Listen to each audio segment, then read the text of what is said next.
कहते हैं आपको खुशामदीद। मैं हूं आपके साथ रमशा साचर, मैं हूं शर्जील अरशद और मैं हूं महरूख शहरियार। सबसे पहले आपको बताएं कि वज़ीर आज़म शहबाज शरीफ का इस्लामियाती नज़रियाती काउंसिल की गोल्डन जुबली से खिताब। कहा कि इस इदारे ने बड़ी जिम्मेदारी से अपनी खिदमात अंजाम दी हैं। इस काउंसिल ने पुरतशद्दुद अनासर के खिलाफ बंद बांधा।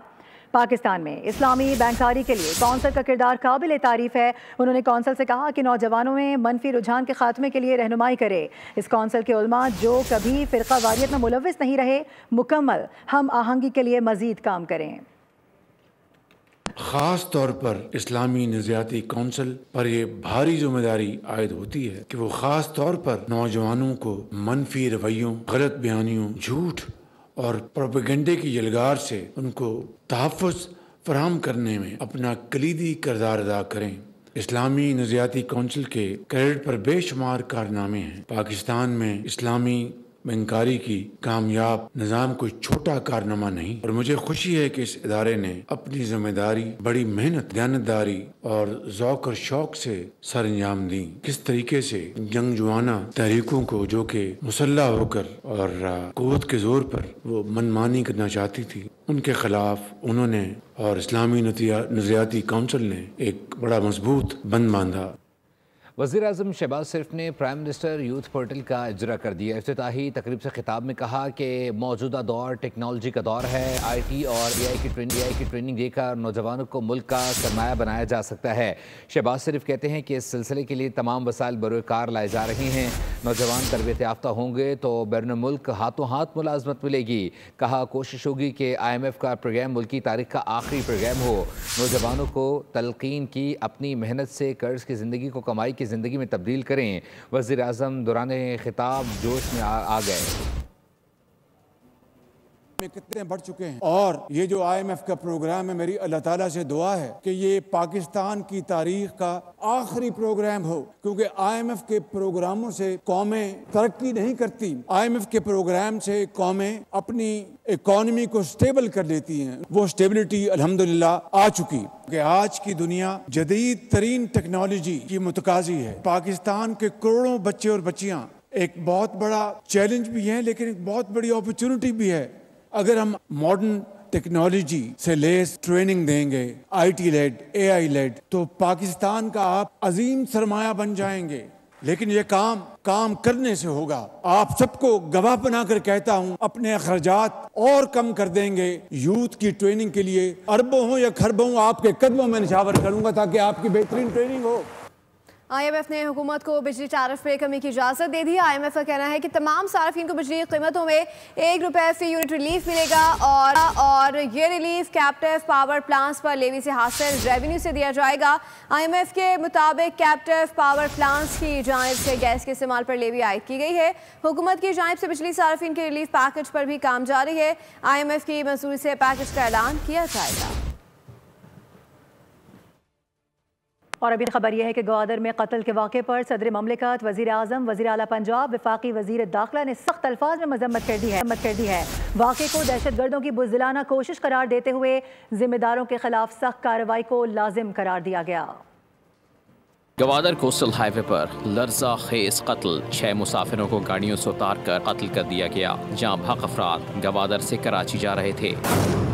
सदर मुमलिकत ने दहशतगर्द हमले में कीमती जानी नुकसान पर इज़हार अफसोस किया। उन्होंने कहा दहशतगर्द मुल्क की तरक्की और सूबे की खुशहाली के दुश्मन हैं।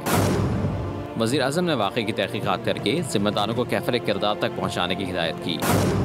वज़ीर आला पंजाब ने वाक़े की शदीद मजम्मत करते हुए सोगवार ख़ानदानों से दिली हमदर्दी और इज़हार ताज़ियत किया। वज़ीर दाखिला मोहसिन नकवी ने कहा बुज़दिलाना कार्रवाइयाँ दहशतगर्दी के खिलाफ पुख्ता अज़्म को कमज़ोर नहीं कर सकती। अमीर मकाम ने कहा दहशतगर्द गवादर की तरक्की रोकना चाहते हैं।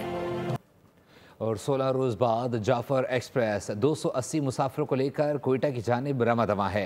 पेशावर कैंट से वफाकी वज़ीर अमीर मकाम ने ट्रेन को रवाना किया।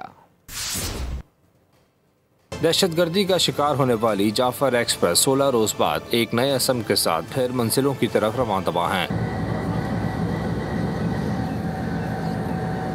पेशावर कैंट स्टेशन से अमीर मकाम और रेलवे हुक्काम ने ट्रेन को रुखसत किया। जाफर एक्सप्रेस पेशावर से पंजाब पहुँचेगी और सिंध के बाद बलूचिस्तान में दाखिल होगी। रवानगी के मौके पर वफाकी वज़ीर इंजीनियर अमीर मकाम ने कहा, जो बलूचिस्तान की तरक्की रोकना चाहते हैं इन्हें मायूसी हुई। वज़ीर-ए-आज़म और आर्मी चीफ मुल्क की सलामती के लिए बुरसम हैं। आज मैं अल्लाह ताला का शुक्रिया अदा करता हूँ कि उसकी बाकायदा 11 मार्च से लेकर आज तक इतने दिनों बाद दोबारा बहाली हुई है। और ये मैसेज देना बाज़ लोगों के जो अज़ाइम में कि पाकिस्तान में तमाम जिंदगी मफलूज हो जाए, हर किस्म के एक्टिविटीज़ बंद हो जाए, तो उसको कभी पाकिस्तानी कौम कामयाब नहीं होने देंगे। 11 मार्च को जाफर एक्सप्रेस पर दर्रा बोलान के मकाम पर BLA के दहशतगर्दों ने हमला किया था और सारे दहशतगर्द ऑपरेशन के दौरान मारे गए थे। कराची में गुज़श्ता रोज शाहराह फैसल पर गाड़ी की टक्कर से जाँ बाग होने वाले मियाँ बीवी के कत्ल का जिम्मेदार ड्राइवर। शाहराह फैसल पर मोटरसाइकिल पर सवार मियाँ बीवी को रौंद डाला। हादसे में मियाँ बीवी जान से गए। वाक़े का मुकदमा शाहराह फैसल थाने में दर्ज कर लिया गया। पुलिस के मुताबिक गिरफ्तार ड्राइवर अनीक की उम्र 17 साल है। गाड़ी अपनी थी न ड्राइविंग लाइसेंस था। मुकदमा मुतवफ़ी अयाज के ससुर और मुतवफ़िया अक्सा के वालिद की मुद्दईयत में दर्ज किया गया। मुद्दई मुकदमा के मुताबिक उन्हें इत्तला मिली कि बेटी और दामाद बाइक पर बैठकर इफ्तारी कर रहे थे कि तेज रफ्तार कार ने उन्हें टक्कर मार दी। जिन्हें अस्पताल पहुंचे तो दोनों मुल्दा हालत में थे। मख्तूलीन कुरंगी अल्लाहवाला टाउन के रिहायशी थे। और तफसीली रिपोर्ट आपने मुलाहिजा की है, इसी से जुड़ी एक और अहम खबर आपके साथ शेयर करेंगे। आपको बता दें कि इस एक्सीडेंट से मुतालिक एक एनालिसिस टीम ने तज्जियाती रिपोर्ट तैयार की है। उसमें बाकायदा तौर पर वाज़ेह किया गया है कि कार तकरीबन बताया जा रहा है कि 120 किलोमीटर फी घंटा की रफ्तार से चलाई जा रही थी। कार में 3 दोस्त भी सवार थे। 17 साल अनीक था जो कि मेन सीट पर ड्राइव कर रहा था। मोटरसाइकिल अपनी मखसूस लेन में थी। रिपोर्ट में वाज़ेह किया गया है कार ने फास्ट लेन से बाएं जानिब आते हुए मोटरसाइकिल को टक्कर मारी है। कार का टायर बर्स्ट होने से ये कार बेकाबू हुई थी, जिस पे अफसोसनाक हादसा रिपोर्ट हुआ है। कार ड्राइवर कम उम्र है, गाड़ी चलाने का अहल नहीं था। रिपोर्ट में यह भी वाज़ेह कर दिया गया है मोटरसाइकिल सवारों ने हेलमेट ना पहनने की खिलाफ वर्जी भी की हुई थी। जाए वक़ुआ पर रफ्तार की हद से मुतालिक साइन बोर्ड्स भी नहीं थे। रिपोर्ट में यह भी वाज़ेह किया गया है। इसके साथ साथ आपको बता दें कि रिपोर्ट में बताया गया कि नाबालिग ड्राइवरों को गाड़ी देने वालों के खिलाफ भी कार्रवाई की जाए। शाहराह फैसल पर रफ्तार की हद बताने वाले साइन बोर्ड्स नस्ब किए जाएं। इंतहाई अहम शाहराह इस तरह के वाक़यात रोज़ाना की बेसिस पर रिपोर्ट होते हैं। आपको ये बता दें कि गुज़िश्ता रोज़ भी इंतहाई अफसोसनाक वाक़या रिपोर्ट हुआ। शाहराह फैसल पर कार की टक्कर से मियाँ बीवी की अमवात का वाक़या था। रोड एक्सीडेंट एनालिसिस टीम ने हादसे की तज्जियाती रिपोर्ट तैयार कर ली है। राज़ी शहर कायद में बढ़ते ट्रैफिक हादसात में मेयर कराची बैरिस्टर मुर्तज़ा वहाब ने बोल न्यूज़ से गुफ्तगू करते हुए कहा है कि ट्रैफिक हादसात के जिम्मेदार वाटर टैंकर ड्राइवर्स को ऐसी सज़ा दी जाए कि मिसाल कायम हो सके। मोहम्मद काशान रिपोर्ट कर रहे हैं जो कि मुर्तज़ा वहाब के हमरा मौजूद है। मज़ीद उन्हीं से जानते हैं। बिल्कुल देखें, रवा साल के दौरान शहर कायद में वाटर टैंकर की टक्कर से मजमूई तौर पर 200 से ज़ायद अफराद जो है जहाँ हो गए, जबकि वाटर कारपोरेशन का इदारा जो है मेयर कराची के मातहत काम करता है। इसी हवाले से मेयर कराची से भी बात करते हैं। देखिए, ट्रैफिक इन्फोर्समेंट सबसे बड़ा प्रॉब्लम है। जब ट्रैफिक के कवानीन को इन्फोर्स नहीं किया जाता, लोग मादर पे दर आज़ाद अपने आप को समझते हैं, उसकी वजह से ये परेशानियां होती हैं। दूसरी चीज़ ये कि जहाँ ट्रैफिक कवानीन की वायलेशन हो तो फौरी तौर पर कार्रवाई होनी चाहिए और सज़ा मिलनी चाहिए उनको, ताकि आप और लोगों के लिए ये मिसाल स्टैब्लिश कर सकें कि अगर आप कवानीन फॉलो नहीं करेंगे तो आपको जो कानून के मुताबिक सज़ा है वो मिली जाएगी। मेरे पास अल्फाज नहीं हैं, लेकिन अनफॉर्चुनेटली इसको टैकल करने का जो मलिर हॉल्ट का वाक़या है, इसके अंदर सिर्फ गिरफ़्तारी से मामला हल नहीं होगा। चैलेंज ये है कि उस ड्राइवर को सज़ा मिले जिसने उस घर को, उसकी खुशियों को उजाड़ दिया, उसको सज़ा मिले ताकि बाकी ड्राइवर्स 10 बार सोचें इस तरह की रेकलेस या रैश ड्राइविंग करने से पहले। मलिर हॉल्ट में गुज़िश्ता रोज़ पेश आने वाला वाक़या इंतहाई दिलखराश था। ड्राइवर को जो है वाक़ई करार सज़ा दी जाए, और लेकिन उनकी जानिब से ये बताया गया कि सिर्फ गिरफ्तारी से काम नहीं चलेगा, ड्राइवर को ऐसी सज़ा दी जाएगी कि आइंदा आने वाले दिनों में जो तेज़ रफ्तारी के बायस से ट्रैफिक। बहुत शुक्रिया मोहम्मद काशान, अपडेट कर रहे थे। उधर बलूचिस्तान के इलाके नसीराबाद के ज़िला सोबतपुर में ज़मीन के तनाज़े पर फायरिंग से 7 अफराद जाँ बहक हो गए। जाँ बहक अफराद में खातून और 3 बच्चे भी शामिल हैं। सफाक मुल्ज़िमान ने फायरिंग करने के बाद घर को भी आग लगा दी।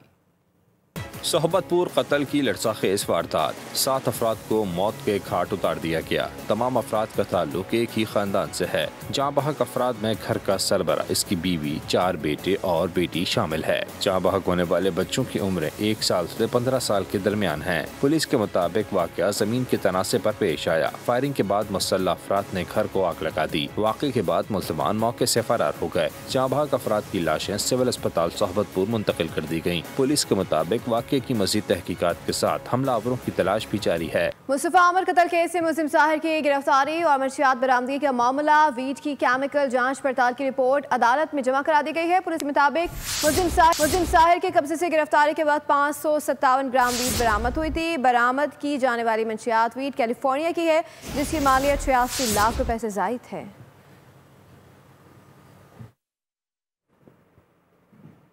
और नाजरीन, खाना खुदा में 1000 महीनों से अफजल रात की तलाश। बंदगान खुदा ने 27वीं रमज़ानुल मुबारक की शब हरम में गुजारी, आहोजारी की, गुनाहों की मग़फ़िरत चाही, फ़ज़्ल करम के तलबगार हुए, लैलतुल क़द्र की रहमतें बरकतें समेटी, शब क़द्र रुकू सुजूद में गुजारी गई। इसी के साथ बुलेटिन से फिल वक्त इतना ही। मज़ीद खबरों और अपडेट्स के लिए विजिट कीजिए हमारी वेबसाइट bolnews.com और देखते रहिए बोल।